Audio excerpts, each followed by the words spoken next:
God there in that passage addresses everyone who thirsts. He's speaking there to those who haven't yet found satisfaction.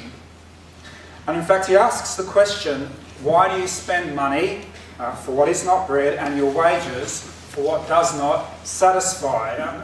God is speaking for those who thirst for satisfaction and are not finding it. In 1965, we had the Rolling Stones singing Cant Get No Satisfaction. And although we are nearly 50 years on, we are still singing that song. And by that I do not mean that it still plays on the radio, which it does. By that what I mean is that we still can't get no satisfaction. With the Rolling Stones, we despondently sing about how we try and we try and we try, but we still can't get no satisfaction. And indeed we do try. There are tales of people everywhere trying to get satisfaction. This week I read a story of Gina Rinehart in the news. Gina, according to the latest Business Review Weekly, has become the richest woman in the world. Gina has ridden the wave of the mining boom and is now worth over $29 billion. In the last year alone, she made over $18 billion. That's $1 billion. This means that by the time that I finish, say, this 30-minute sermon, she will have made another $1 million. So if I go 5 minutes over time, another $200,000 on top of that. Just like that. In fact, they say that if she keeps it up, she could well become the richest person in the world, male or female. It really is quite extraordinary.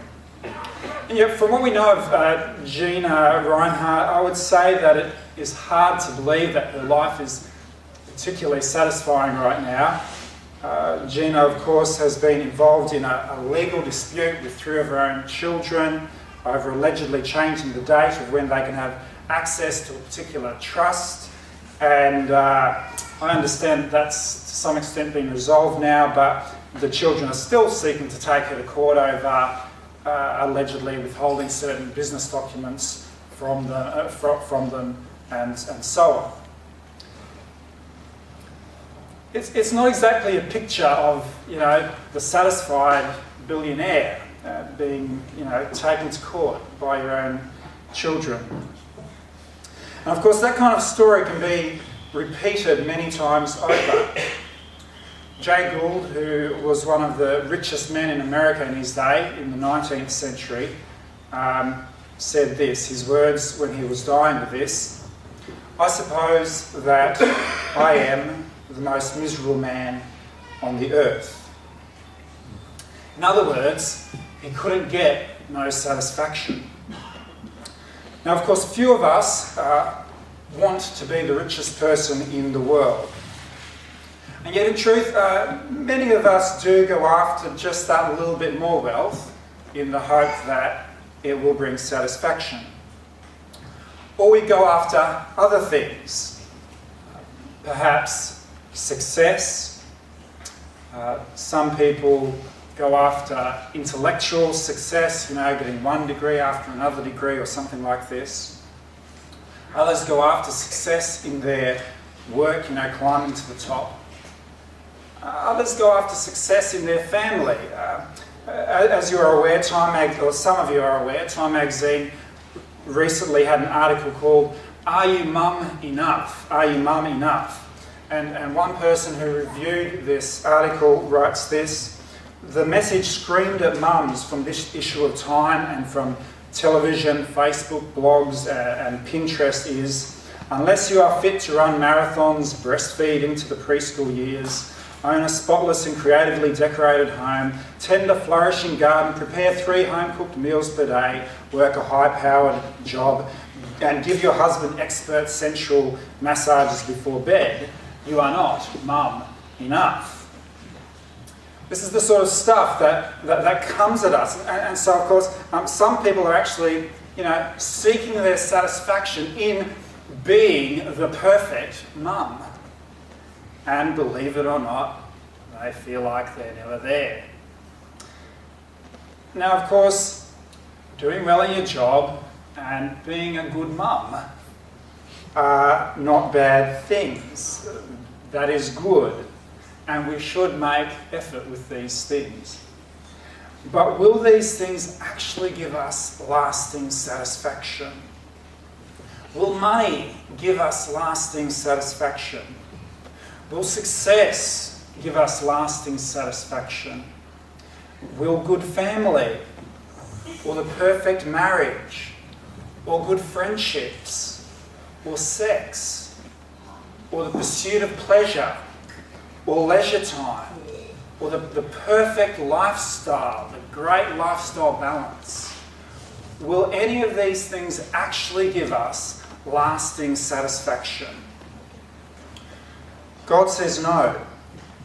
He says, as good as many of these things are, they do not provide lasting satisfaction.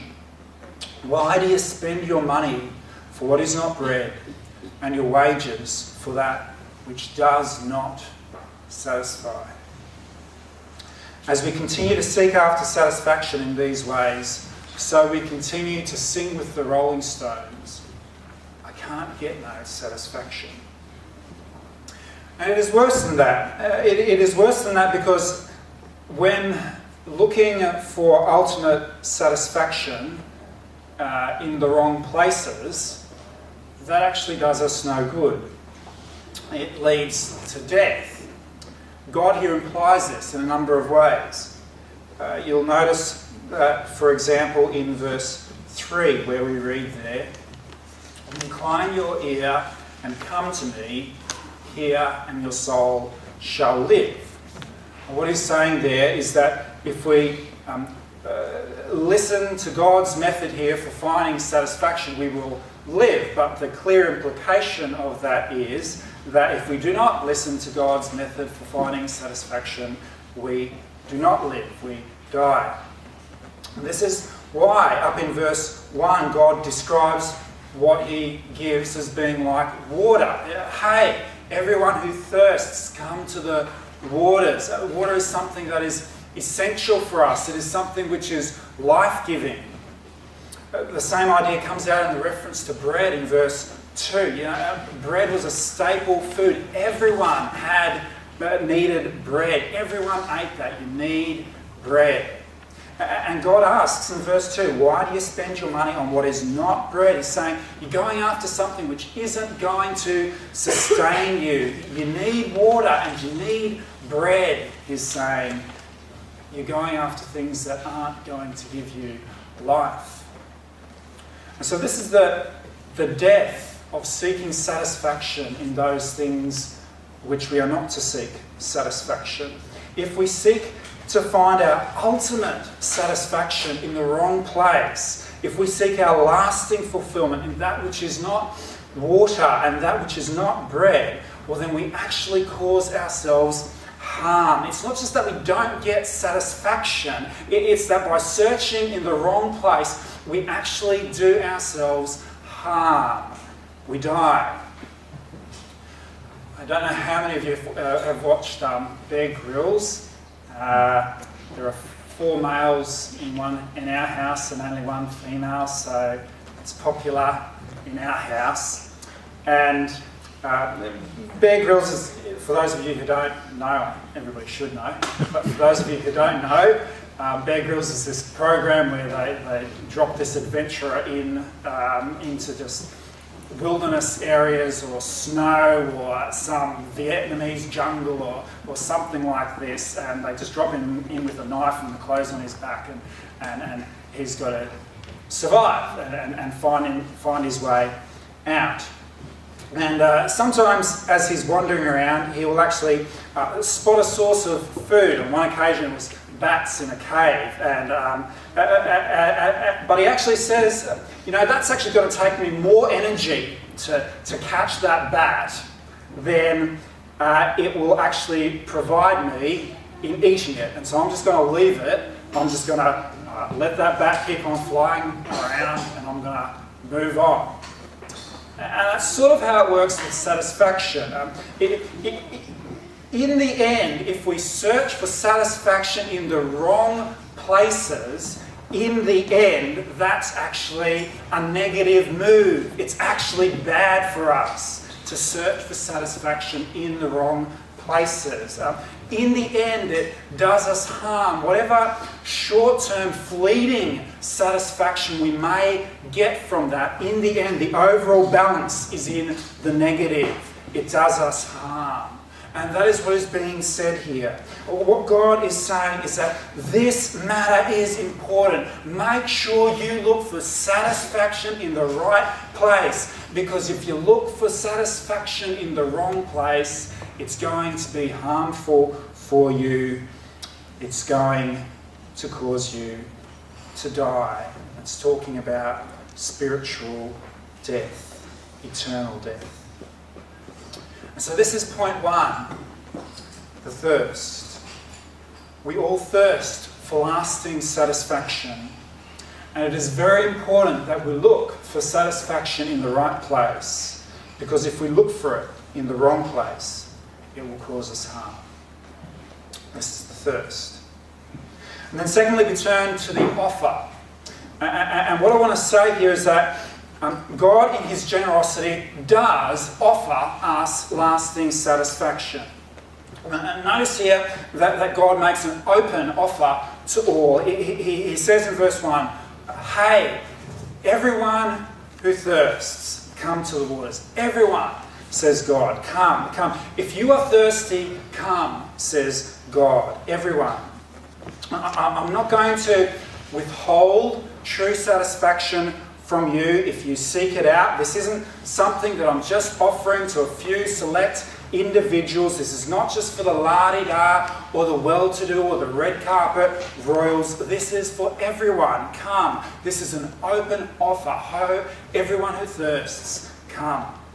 4 times in these verses the word come is used. It's used 3 times there in verse 1. Everyone who thirsts, come to the waters, and you who have no money, come buy and eat. Yes, come buy wine and milk. 3 times in that first verse, and then also again in verse 3 it says there, incline your ears and come to me. And so God here is just really insisting. He's saying, come. Everyone, come. I want you to come.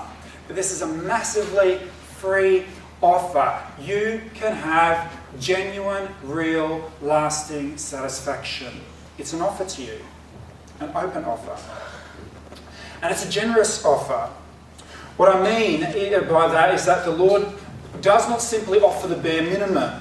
Okay, in verse 1, God is talking about people who thirst, isn't he? And he offers them water. He says, hey, everyone who thirsts, come to the waters. And so there's this imagery there of getting something that is necessary for sustaining life, for survival. But God doesn't just want to stop there with the imagery of survival, because it doesn't quite cut it. It's not quite adequate. And so he goes on and he mentions more than water. He says, and you who have no money, come buy and eat. Yes, come buy wine and milk without money and without price. Okay, God there is offering wine and milk. He's getting extravagant. This is actually the stuff of banquets. This is the sort of thing that in those days you would get at a wedding.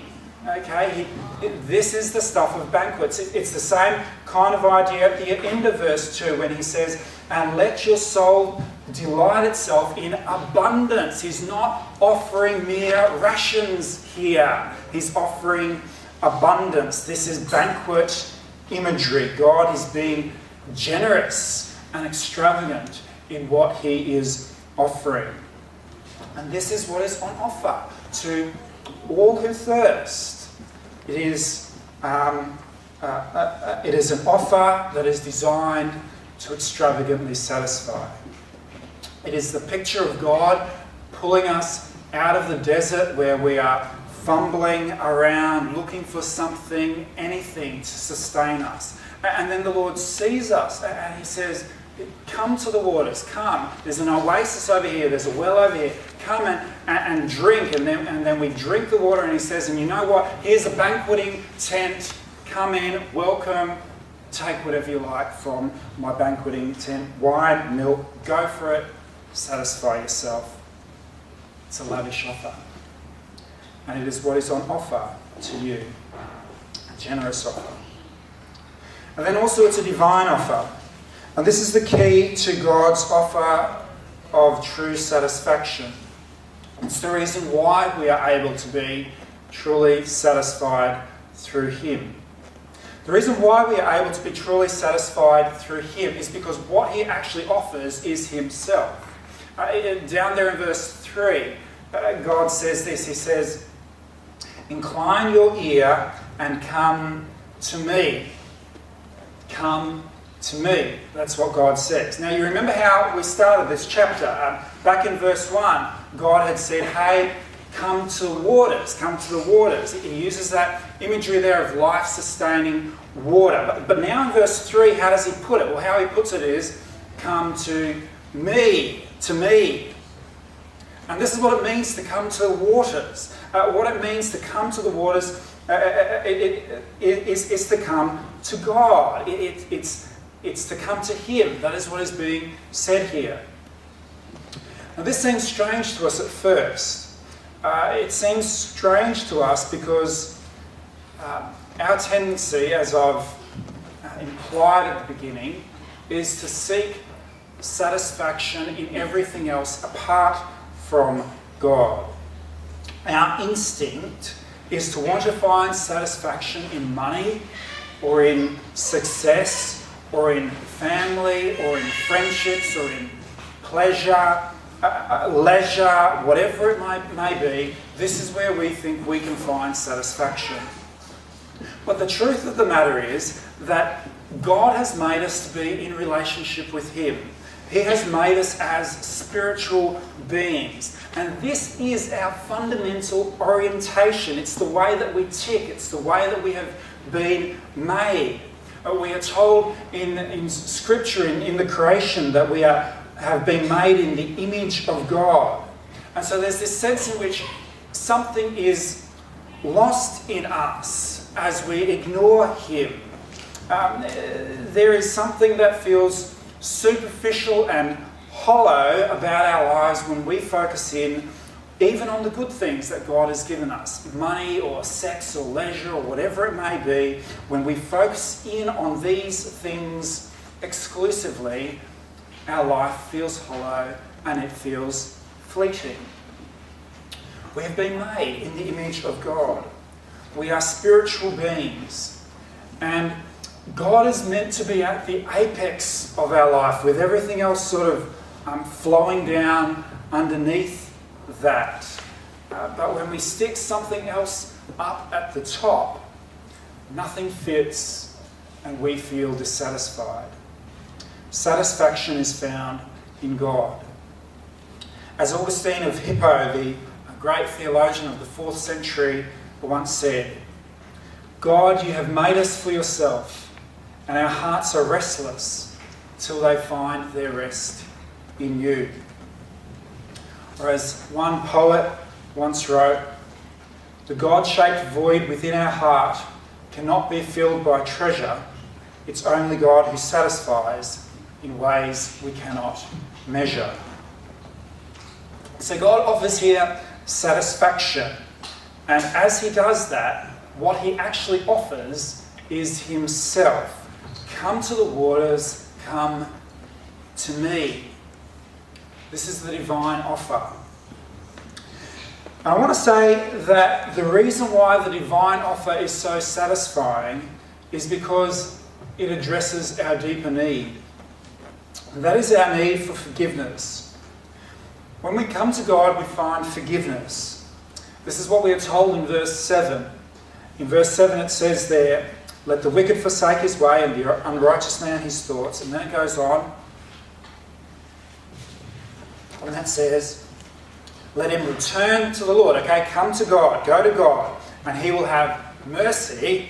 And to our God, again, going to God, and He will abundantly pardon. Okay, as we go to God, we find mercy. As we go to God, we find pardon. As we go to God, we find forgiveness. And this is massively important for our own sense of satisfaction. You see, of all the many ways that we seek to find satisfaction, status, family, leisure, and so on, none of those things actually address the need that we have for forgiveness.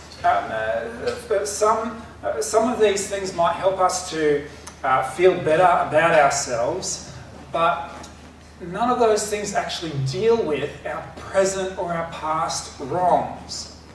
Okay, if someone gets really high up in their job, that might make him feel better about himself, but it doesn't actually absolve him of any of the things that he's done wrong, whether it's stealing or looking at porn or whatever it is. Being high up in his job doesn't actually absolve him of those things. Similarly, if someone is the best mum in the world, that's fantastic, it's really good, but it doesn't actually absolve her of the times when she gets bitter or resentful, or if she cheats on her husband or something like this. It doesn't actually fix those problems in her life. Of all the ways that we try to find satisfaction, money, work, leisure, family, none of those things actually address the fundamental need that we have for forgiveness. And that is a massively big problem. Because the truth of the matter is that each one of us suffers from guilt.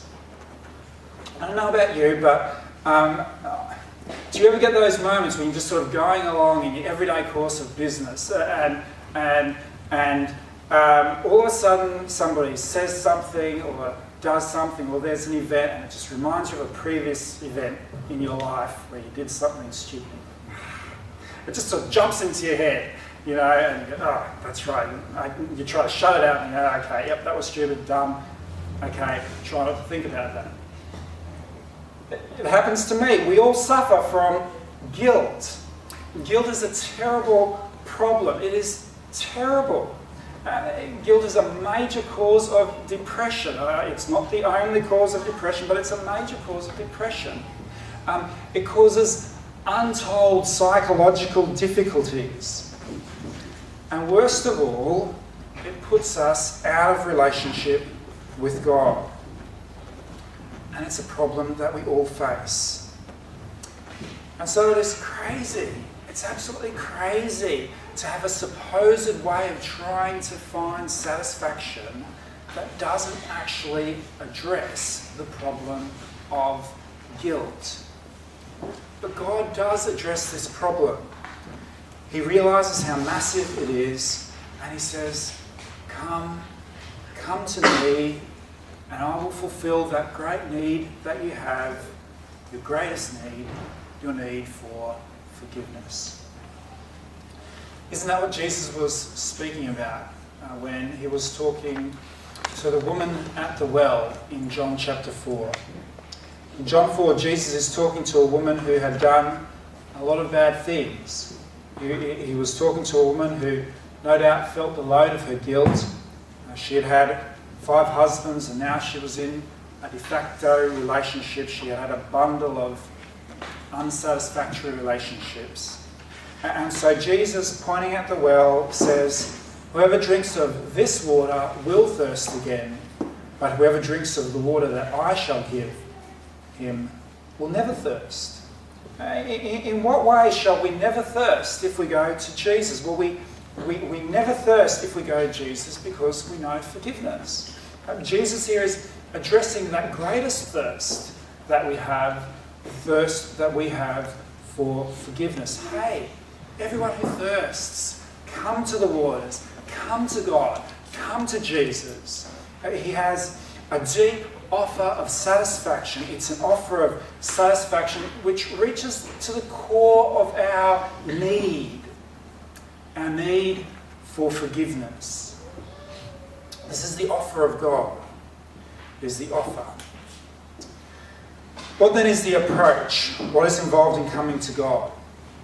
If God has said that we are to come to him in order to receive this offer, what does that actually involve? Let me mention 3 things from this passage. Firstly, buy without money. Buy without money. You see that there in verse 1. Verse 1, it says, Hey, everyone who thirsts, come to the waters, and you who have no money, come buy and eat. Yes, come buy wine and milk without money and without price. What that verse is saying is that God's offer requires no payment. In fact, more than that, what it is actually saying is that God's offer is only for those who bring no payment.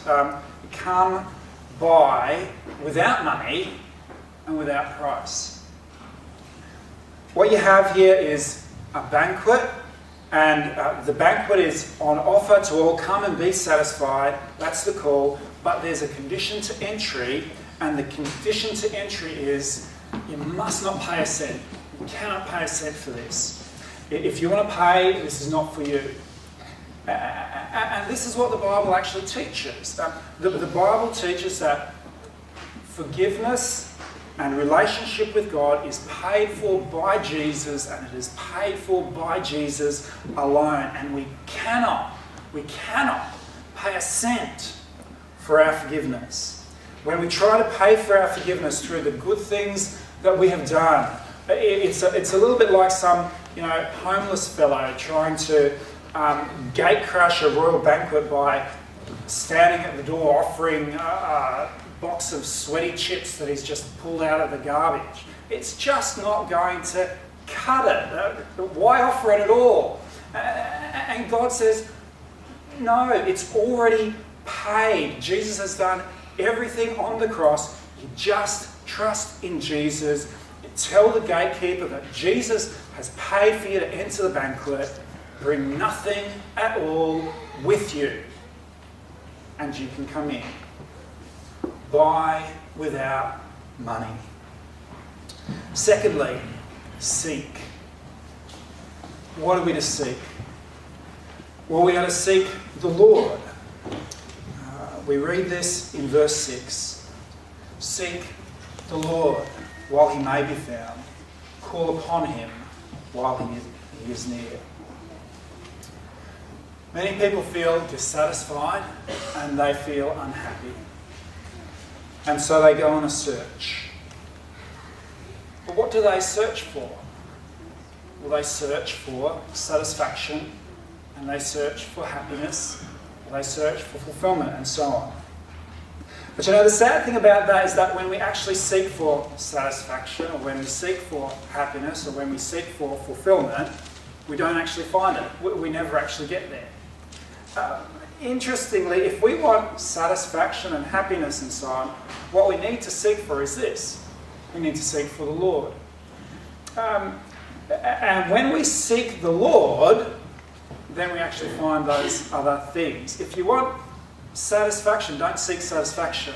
Seek the Lord, and those other things will come.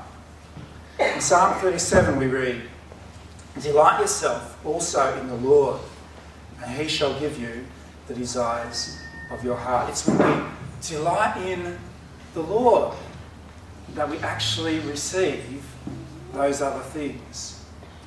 God wants us to seek. And then finally, he wants us to forsake. We read in verse 7, "Let the wicked forsake his way, and the unrighteous man his thoughts. Let him return to the Lord, and he will have mercy on him, and to our God, for he will abundantly pardon." We are to forsake our wrong ways. And we are to be so serious about this that we are willing to pursue this even right down to the level of, forsaking wrong ways of thinking. We are to forsake everything that is displeasing to God. This is part of what it means to come to God. Now, I said earlier that we do not pay our way into the banquet, and that is absolutely true. Only what Jesus has done is enough. But nevertheless, the Bible does teach that we are to come to God. And the Bible teaches that we are kidding ourselves if we think that we are seeking the Lord while ever we just live our own way. Living life our way is not seeking the Lord. It is ignoring him. And we are fooling ourselves. We are kidding ourselves if we think that we are coming to the Lord while we just seek to live our own way. Part of seeking the Lord is forsaking our sin. And so this is what it means to approach God. This is what it means to come to Him. To come to Him is to buy without money. Trust in Jesus' payment alone to save you. Buy without money. To come to Him means to seek the Lord, and to come to Him means to forsake our sin. And if we approach God in this way, if we come to Him in the way that He has said that we ought to come to Him, then we can be assured that we will find true satisfaction. God has made us for Himself, and our hearts are restless till they find their rest in Him. I wonder if you know that rest. I wonder if you know that true satisfaction. God would say to you, hey, everyone who thirsts, come to the waters. And you who have no money, come buy and eat. Yes, come buy wine and milk without money and without price. Why do you spend money for what is not bread, and your wages for what does not satisfy? Listen carefully to me and eat what is good, and let your soul delight itself in abundance. Incline your ear and come to me. Hear, and your soul shall live.